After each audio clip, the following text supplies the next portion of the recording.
Good evening and welcome to my channel. Tonight we'll be continuing our story of The Picture of Dorian Gray by Oscar Wilde, Chapter 19. "There is no use telling me that you are going to be good," cried Lord Henry, dipping his white fingers into a red copper bowl filled with rose water. "You are quite perfect. Pray, don't change." Dorian Gray shook his head. "No, Harry, I have done too many dreadful things in my life. I am not going to do any more. I began my good actions yesterday." "Where were you yesterday?" "In the country, Harry. I was staying at a little inn by myself." "My dear boy," said Lord Henry, smiling, "anybody can be good in the country. There are no temptations there. That is the reason why people who live out of town are so absolutely uncivilized. Civilization is not by any means an easy thing to attain to. There are only two ways by which man can reach it. One is by being cultured, the other by being corrupt. Country people have no opportunity of being either, so they stagnate." "Culture and corruption," echoed Dorian. "I have known something of both. It seems terrible to me now that they should ever be found together. For I have a new ideal, Harry. I am going to alter. I think I have altered." "You have not yet told me what your good action was. Or did you say you had done more than one?" asked his companion as he spilled into his plate a little crimson pyramid of seeded strawberries and threw a perforated, shell-shaped spoon snow-white sugar upon them. "I can tell you, Harry, it is not a story I could tell to anyone else. I spared somebody. It sounds vain, but you understand what I mean. She was quite beautiful and wonderfully like Sybil Vane. I think it was that which first attracted me to her. You remember Sybil, don't you? How long ago that seems. Well, Hetty was not one of our own class, of course. She was simply a girl in a village. But I really loved her. I am quite sure that I loved her. All during this wonderful May that we have been having, I used to run down and see her 2 or 3 times a week. Yesterday she met me in a little orchard. The apple blossoms kept tumbling down on her hair, and she was laughing. We were to have gone away together this morning at dawn. Suddenly I determined to leave her as flower-like as I had found her." "I should think the novelty of the emotion must have given you a thrill of real pleasure," Dorian interrupted Lord Henry. "But I can finish your ideal for you. You gave her good advice and broke her heart. That was the beginning of your reformation. Harry, you are horrible. You mustn't say these dreadful things. Hetty's heart is not broken. Of course she cried and all that.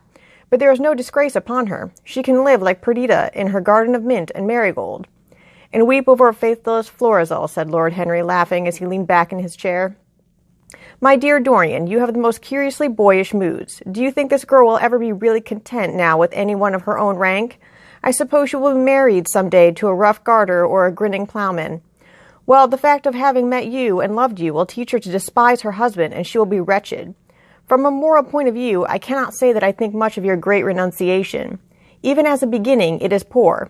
Besides, how do you know that Hetty isn't floating at the present moment in some starlit mill pond with lovely water lilies round her, like Ophelia? I can't bear this, Harry. You mock at everything and then suggest the most serious tragedies. I am sorry I told you now. I don't care what you say to me. I know I was right in acting as I did. Poor Hetty. As I rode past the farm this morning, I saw her white face at the window, like a spray of jasmine. Don't let us talk about it any more, and don't try to persuade me that the first good action I have done for years, the first little bit of self-sacrifice I have ever known, is really a sort of sin. I want to be better. I am going to be better. Tell me something about yourself. What is going on in town? I have not been to the club for days." "The people are still discussing poor Basil's disappearance." "I should have thought they had got tired of that by this time," said Dorian, pouring himself out some wine and frowning slightly. "My dear boy, they have only been talking about it for 6 weeks. And the British public are really not equal to the mental strain of having more than one topic every 3 months. They have been very fortunate lately, however. They have had my own divorce case and Alan Campbell's suicide. Now they've got the mysterious disappearance of an artist. Scotland Yard still insists that the man in the grey ulster who left for Paris by the midnight train on the 9th of November was poor Basil, and the French police declare that Basil never arrived in Paris at all. I suppose in about a fortnight we shall be told that he has been seen in San Francisco. It is an odd thing, but everyone who disappears is said to be seen at San Francisco. It must be a delightful city and possess all the attractions of the next world." "What do you think has happened to Basil?" asked Dorian, holding up his burgundy against the light and wondering how it was that he could discuss the matter so calmly. "I have not the slightest idea. If Basil chooses to hide himself, it is no business of mine. If he is dead, I don't want to think about him. Death is the only thing that ever terrifies me. I hate it." "Why?" said the younger man warily. "Because," said Lord Henry, passing beneath his nostrils the gilt trellis of an open vinaigrette box, "one can survive everything nowadays except that. Death and vulgarity are the only two facts in the 19th century that one cannot explain away. Let us have our coffee in the music room, Dorian. You must play Chopin to me. The man with whom my wife ran away played Chopin exquisitely. Poor Victoria. I was very fond of her. The house is rather lonely without her. Of course, married life is merely a habit, a bad habit. But then one regrets the loss even of one's worst habits. Perhaps one regrets them the most. They are such an essential part of one's personality. Dorian said nothing, but rose from the table, and passing into the next room, sat down to the piano and let his fingers stray across the white and black ivory of the keys. After the coffee had been brought in, he stopped and looked over at Lord Henry, and said, "Harry, did it ever occur to you that Basil was murdered?" Lord Henry yawned. Basil was very popular and always wore a Waterbury watch. Why should he have been murdered? He was not clever enough to have enemies. Of course, he had a wonderful genius for painting, but a man can paint like Velasquez and yet be as dull as possible. Basil was really rather dull. He only interested me once, and that was when he told me, years ago, that he had a wild adoration for you and that you were the dominant motive of his art.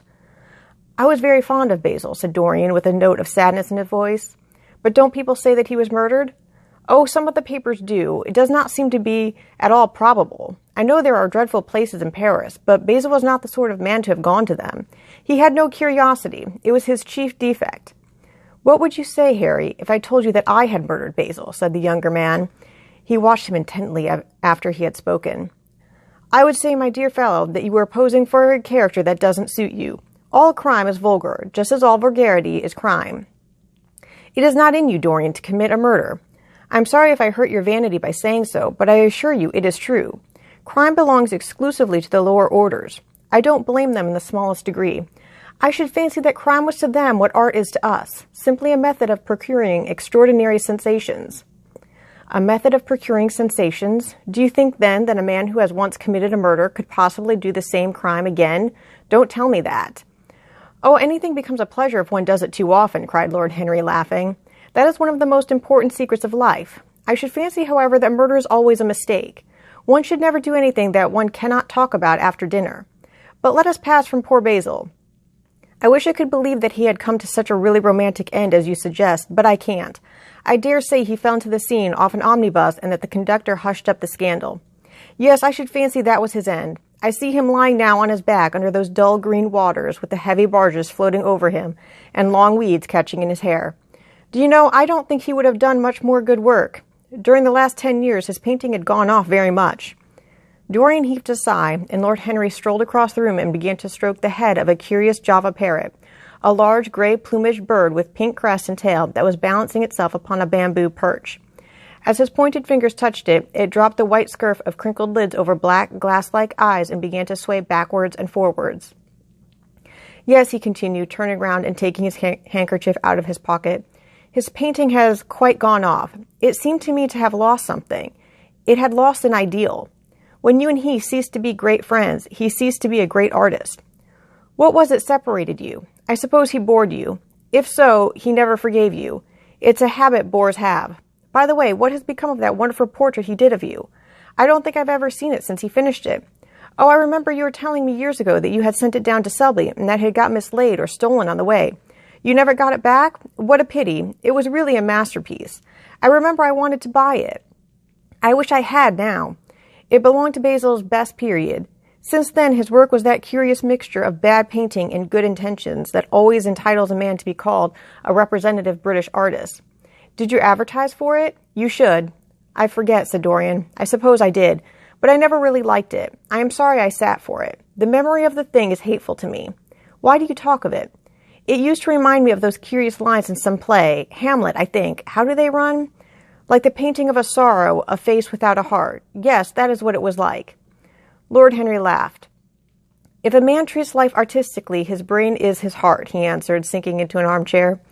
Dorian Gray shook his head and struck some soft chords on the piano. Like the painting of a sorrow, he repeated, a face without a heart.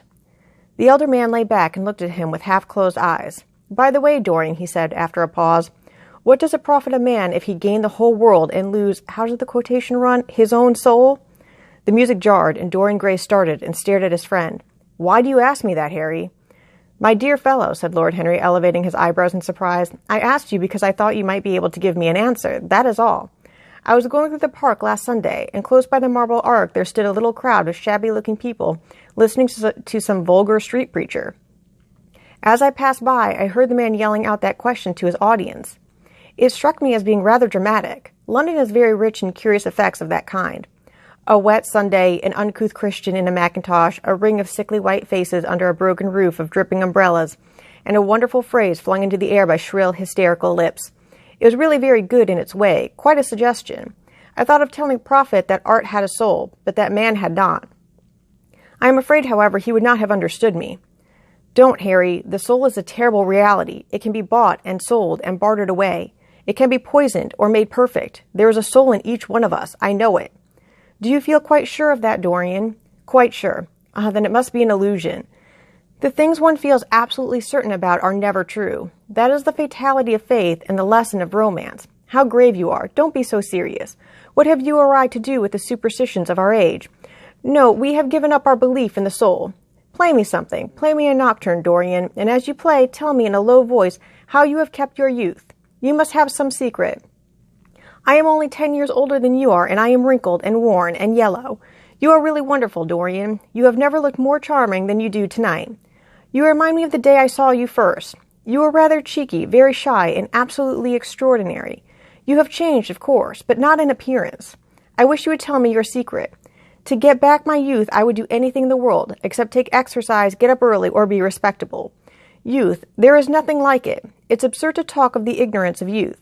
The only people to whose opinions I listen now with any respect are people much younger than myself. They seem in front of me. Life has revealed to them her latest wonder. As for the aged, I always contradict the aged. I do it on principle. If you ask them their opinion on something that happened yesterday, they solemnly give you the opinions current in 1820 when people wore high stocks, believed in everything, and knew absolutely nothing.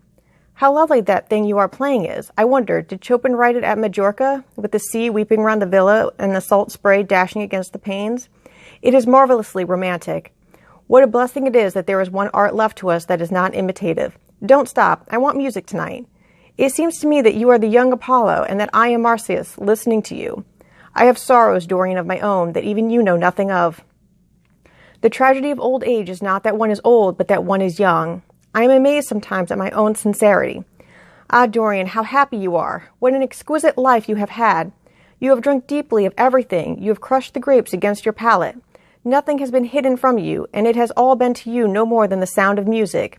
It has not marred you. You are still the same. I am not the same, Harry. Yes, you are the same. I wonder what the rest of your life will be. Don't spoil it by renunciations. At present, you are a perfect type. Don't make yourself incomplete. You are quite flawless now. You need not shake your head. You know you are. Besides, Dorian, don't deceive yourself. Life is not governed by will or intention. Life is a question of nerves and fibers and slowly built up cells in which thought hides itself and passion has its dreams. You may fancy yourself safe and think yourself strong, but a chance tone of color in a room or a morning sky, a particular perfume that you had once loved and that brings subtle memories with it, a line from a forgotten poem that you had come across again, a cadence from a piece of music that you had ceased to play. I tell you, Dorian, that it is on things like these that our lives depend. Browning writes about that somewhere, but our own senses will imagine them for us. There are moments when the odor of lilac blanc passes suddenly across me, and I have to live the strangest month of my life over again. I wish I could change places with you, Dorian. The world has cried out against us both, but it has always worshipped you. It always will worship you. You are the type of what the age is searching for, and what it is afraid it has found. I am so glad that you have never done anything, never carved a statue, or painted a picture, or produced anything outside of yourself. Life has been your art. You have set yourself to music. Your days are your sonnets. Dorian rose up from the piano and passed his hand through his hair. Yes, life has been exquisite, he murmured, but I am not going to have the same life, Harry, and you must not say these extravagant things to me. You don't know everything about me. I think that if you did, even you would turn from me. You laugh. Don't laugh. Why have you stopped playing, Dorian? Go back and give me the nocturne over again. Look at that great honey-colored moon that hangs in the dusky air. She is waiting for you to charm her, and if you play, she will come closer to the earth. You won't? Let us go to the club, then. It has been a charming evening, and we must end it charmingly. There is someone at White's who wants immensely to know you. Young Lord Poole, Bournemouth's eldest son. He has already copied your neckties, and has begged me to introduce him to you. He is quite delightful and rather reminds me of you." "I hope not," said Dorian with a sad look in his eyes. "But I am tired tonight, Harry. I shan't go to the club. It is nearly 11, and I want to go to bed early." "Do stay. You have never played so well as tonight. There was something in your touch that was wonderful. It had more expression than I had ever heard from it before." "It is because I am going to be good," he answered, smiling. "I am a little changed already." "You cannot change to me, Dorian," said Lord Henry. "You and I will always be friends." "Yet you poisoned me with a book once. I should not forgive that. Harry, promise me that you will never lend that book to anyone. It does harm." "My dear boy, you are really beginning to moralize. You will soon be going about like the converted and the revivalists, warning people against all the sins of which you have grown tired. You are much too delightful to do that. Besides, it is no use. You and I are what we are, and will be what we will be. As for being poisoned by a book, there is no such thing as that. Art has no influence upon action. It annihilates the desire to act. It is superbly sterile. The books that the world calls immoral are books that show the world its own shame. That is all. But we won't discuss literature. Come round tomorrow. I'm going to ride at 11. We might go together, and I will take you to lunch afterwards with Lady Brexham. She is a charming woman and wants to consult you about some tapestries she is thinking of buying. Mind you come. Or shall we lunch with our little Duchess? She says she never sees you now." "Perhaps you are tired of Gladys? I thought you would be. Her clever tongue gets on one's nerves. Well, in any case, be here at 11. "Must I really come, Harry?" "Certainly. The park is quite lovely now. I don't think there have been such lilacs since the year I met you." "Very well. I shall be here at 11, said Dorian. "Good night, Harry." As he reached the door, he hesitated for a moment, as if he had something more to say. Then he sighed and went out. Thus ends Chapter 19.